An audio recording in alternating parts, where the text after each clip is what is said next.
Lawyers have described it as a human rights black hole. In the 1960s, Britain uprooted inhabitants of a small group of islands in the Indian Ocean to make way for an American military base. It is the only British colony to be established since decolonisation. The Chagos Islanders have been fighting to go home ever since. It was here in 2000 that the Islanders won the case to return home. However, just 4 years later, a royal order overturned this ruling. In December last year, the European Court of Human Rights chucked out their case, saying that it wasn't under their jurisdiction. The Islanders say they will continue their fight to return home, but they are running out of options. We are still depending on the United Nations Court of Human Rights, which we have another case, crimes against humanity. And what after that? What happens if you fail there?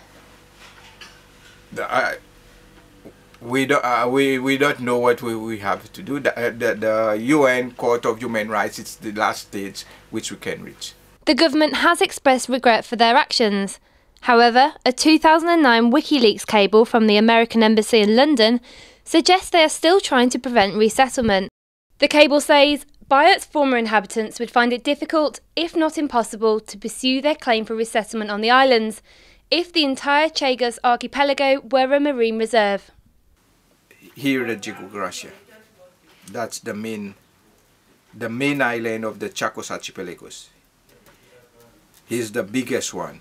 That's where the Americans have the military base. Bernard lives in a small room above a garage in South London.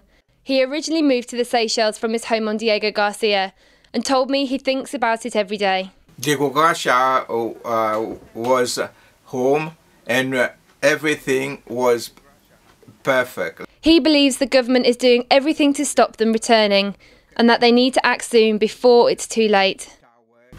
The Mau Mau case, the case was in undercover in silence, and when these people go forward for their case, it's left only 3, and still up to now the 3 they are getting old.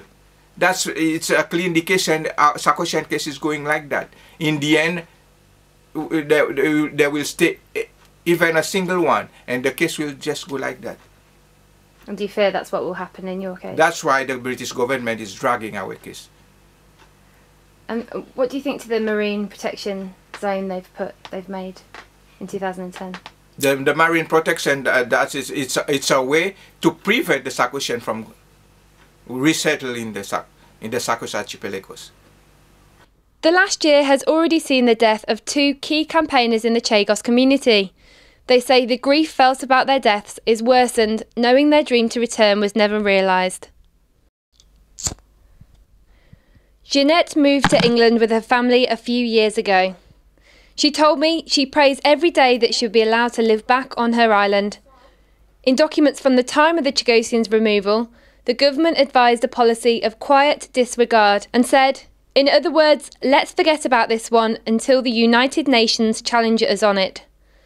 The islanders don't feel like their human rights have been considered throughout and want the government to listen to them. We got a broken heart. Our life is, I don't know, a nightmare. We like a bird without any branch. We got nowhere to go. I don't know. If they can look on our case, at least they can give us a compensation for all this suffering we've been through, so that we can buy a place that we can call it home, because we can't go back home. They not allowed us to go back home, so we wish that we can get a home. We want a home for us, that we can call it our home, because we can't call it our motherland because we don't have it. We're not allowed to go there to visit or to stay. So we want to get a house, a home for us. It's very difficult, but we're trying to go. Me, I would like to go and spend a few days on the island. That's my dream. So that we can wake up on the island, sleep on the island, you know, to feel yourself home. That's my dream. A few years ago, Jeanette and some others were allowed to revisit the islands for a day. She showed me a video of when they landed back in the place they were born and said she couldn't understand why other people could live there and they couldn't.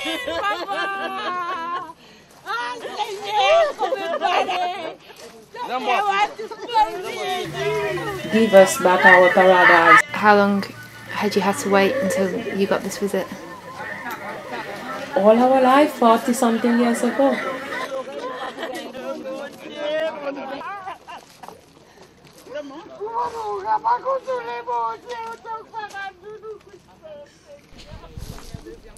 The government's mitigation is that they paid the islanders compensation.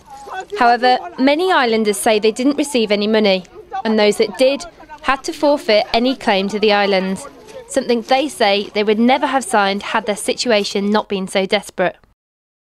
That's it's clear, it's a manipulation of justice, which is not fair. They talk about human rights. There's no human right. Let's not go deeper. If you take the case of the Chagosian, they said in the first instance that there were no native in the Chagos archipelagos. But when we showed to them that the cemetery been engraved the year that these people died and buried on the, it's clear, that's the facts, that's the evidence, and they can't deny. And even in the European Court of Human Rights, we lose our case. For what reason? They said they paid. They pay compensation to the Chagosian. But the Chagosian of Seychelles never received even a penny.